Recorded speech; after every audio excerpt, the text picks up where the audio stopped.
Togo. Élections régionales et législatives. La DMK fera connaître sa position au moment opportun. Les citoyens togolais seront bientôt appelés aux urnes pour 2 scrutins. Il s'agit des élections régionales et législatives. La DMK fera connaître sa position au moment opportun.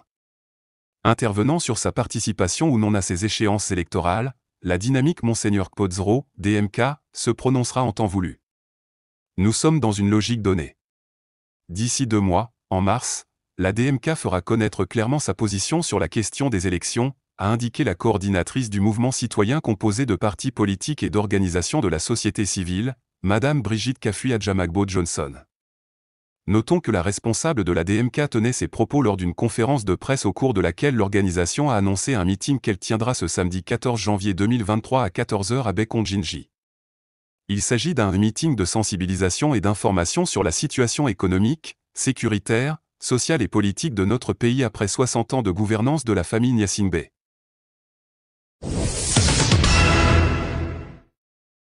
Bénin.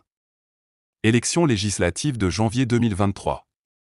La Commission électorale nationale autonome, Sénat, a officiellement proclamé ce jour, 11 janvier 2023, les grandes tendances des élections législatives du 8 janvier 2023. Sur les 7 partis politiques ayant participé aux élections législatives de janvier 2023, seulement 0,3 ont pu tirer leur épingle du jeu. Il s'agit de l'Union progressiste Le Renouveau, le Bloc républicain et le Parti Les Démocrates qui ont franchi la barre des 10%. Les chiffres de la Sénat se présentent comme suit.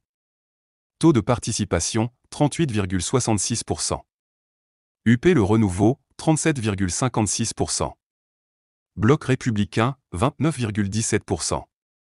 Les démocrates, 24,02%. Moël, 2, 28%. FCBE, 4,44%. UDBN, 1,07%. MPL, 1,28%. Au partage des 109 sièges en jeu, l'UP Le Renouveau s'en sort avec 53 députés, 28 pour le Bloc républicain et 28 pour le Parti Les Démocrates. Il faut rappeler que conformément au code électoral, seuls les partis ayant obtenu 10% des suffrages exprimés participent à l'attribution des sièges.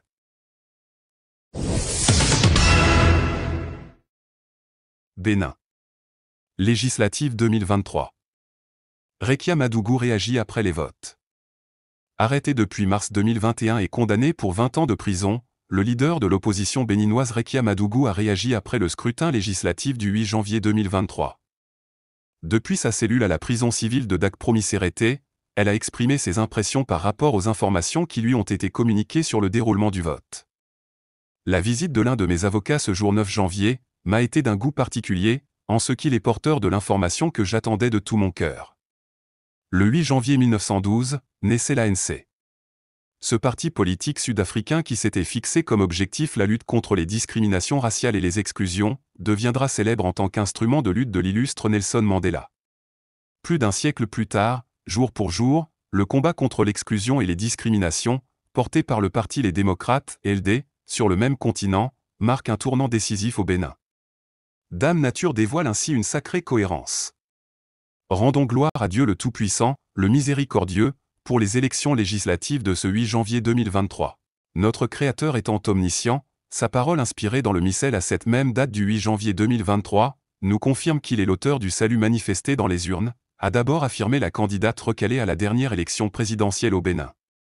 Tel nous l'avions appelé de tous nos vœux, les législatives se sont déroulées dans le calme, avec la résonance d'un silence ineffable qui met en lumière toute la maturité du peuple béninois. Une fois encore, ou plutôt enfin de nouveau notre peuple s'est exprimé sans ambiguïté pour la restauration de la démocratie et la liberté de choix et d'expression. Merci de nous avoir gratifiés de votre confiance en faisant écho à notre appel à voter massivement pour le Parti de la Flamme, en tout pacifisme, a-t-elle poursuivi. Cette victoire a été héroïquement conquise par le peuple béninois souverain et non pas seulement par le Parti Les Démocrates, devenu le porte-flambeau de la renaissance de notre démocratie. Oui, si les LD se sont imposés comme le plus grand parti politique du Bénin au sortir de ces joutes, c'est grâce à vous. Le parti du peuple a été choisi par le peuple, et ce, en silence. Toutefois, demeurons sereins et vigilants. On s'est compris, a conclu l'ancien ministre de la Justice.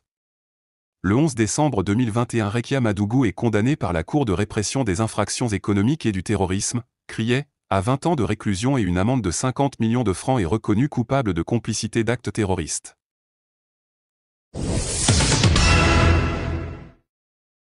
Burkina. Le Burkina sait se faire respecter. La France reste toujours disposée à avancer avec le Burkina, assure la secrétaire d'État français.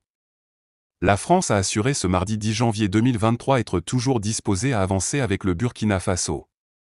La secrétaire d'État de la France, Chrysoula Zacharopoulou, a fait cette déclaration alors qu'elle était en visite officielle à Ouagadougou. Une visite officielle d'un haut représentant de l'État français pour réchauffer les relations entre Ouagadougou et Paris.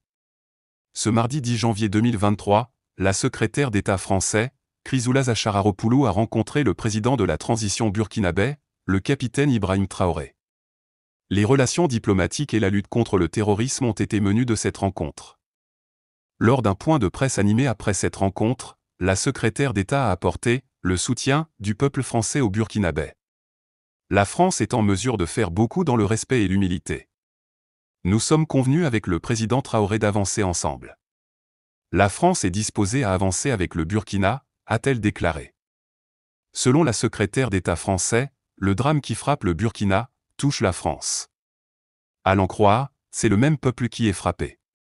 C'est la même dignité qui est bafouée. Au sujet de la coopération entre le Burkina et son pays, elle a confié qu'aucun choix, aucune personne ne peut dicter son choix au Burkina. Loin d'un discours d'arrogance, elle affirme être venue apporter un message clair de son pays, la France qui reste engagée sur tous les plans, dans les formes que souhaitera le peuple burkinabé. Cette visite à Ouagadougou intervient alors que le Burkina Faso a demandé le départ de l'ambassadeur de France, Luc Alade. Ce diplomate français est en effet perçu par Ouagadougou comme n'étant pas un interlocuteur fiable entre son pays et le gouvernement burkinabé qui ne voudrait plus travailler avec lui.